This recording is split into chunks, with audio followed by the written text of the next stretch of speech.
और इस वक्त की बड़ी खबर आ रही है सुप्रीम कोर्ट से। सुप्रीम कोर्ट ने शंभू बॉर्डर पर यथास्थिति बनाए रखने के आदेश दिए हैं। साथ ही सुप्रीम कोर्ट ने कहा है कि एक स्वतंत्र कमेटी बनाई जाए जिसमें राज्य सरकार के लोग और कृषि एक्सपर्ट उस कमेटी में हो। सुप्रीम कोर्ट ने हरियाणा और पंजाब सरकार से एक हफ्ते में कमेटी के लिए नामों के सुझाव भी मांगे हैं। आपको बता दें कि पंजाब हरियाणा हाई कोर्ट ने शंभू बॉर्डर के खोलने के आदेश दिए थे, जिसके खिलाफ हरियाणा सरकार ने सुप्रीम कोर्ट का दरवाजा खटखटाया था।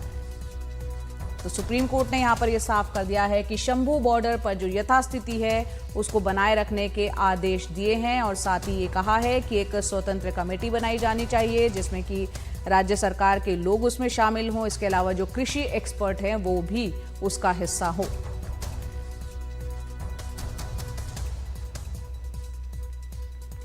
तो सुप्रीम कोर्ट ने हरियाणा और पंजाब सरकार से एक हफ्ते में कमेटी के लिए अपने यहां से नामों के सुझाव भी मांगे हैं।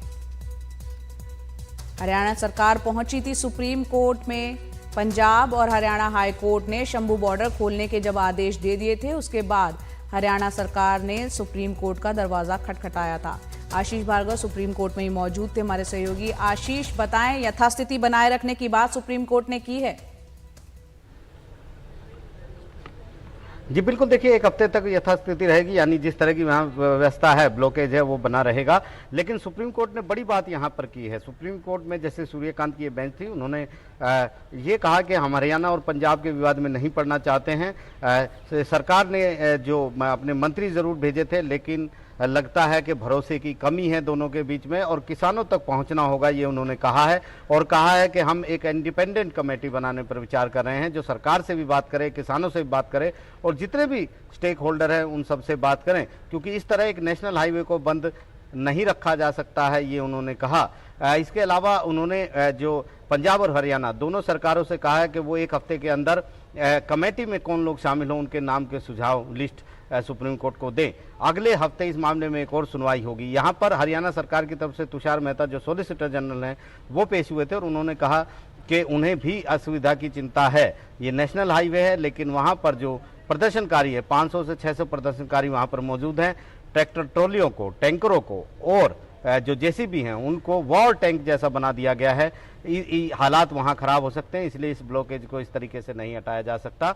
लेकिन सुप्रीम कोर्ट ने कहा कि किसानों तक पहुंचना जरूरी है, उनकी अपनी बात उन तक पहुंचाना जरूरी है, इसलिए वो इंडिपेंडेंट कमेटी बनाने पर विचार कर रहा है। तो अगले हफ्ते एक अहम सुनवाई इस मुद्दे पर होगी जब सुप्रीम कोर्ट इस मामले में एक एक्सपर्ट कमेटी का गठन कर सकता है और जिम्मेदारी सौंप सकता है कि वो किसानों से भी बात करें और इसके अलावा सरकारों से भी बात करें, इस मुद्दे का समाधान निकालें।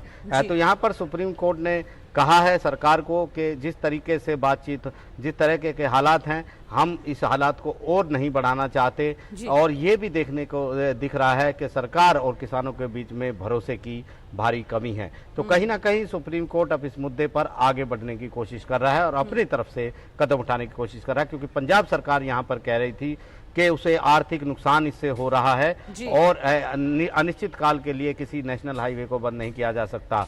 लेकिन सुप्रीम कोर्ट ने कहा कि हम पंजाब और हरियाणा सरकार के विवाद के बीच में नहीं पड़ना चाहते हैं, हमें समाधान निकालने की जरूरत है। ऐसे लोगों की जरूरत है जो इंडिपेंडेंट हो, यानी स्वतंत्र हो, न्यूट्रल हो, जो किसका पक्ष न लेते हों और वो जाकर किसानों से और सरकार से और जो हितधारक है उनसे बात करें।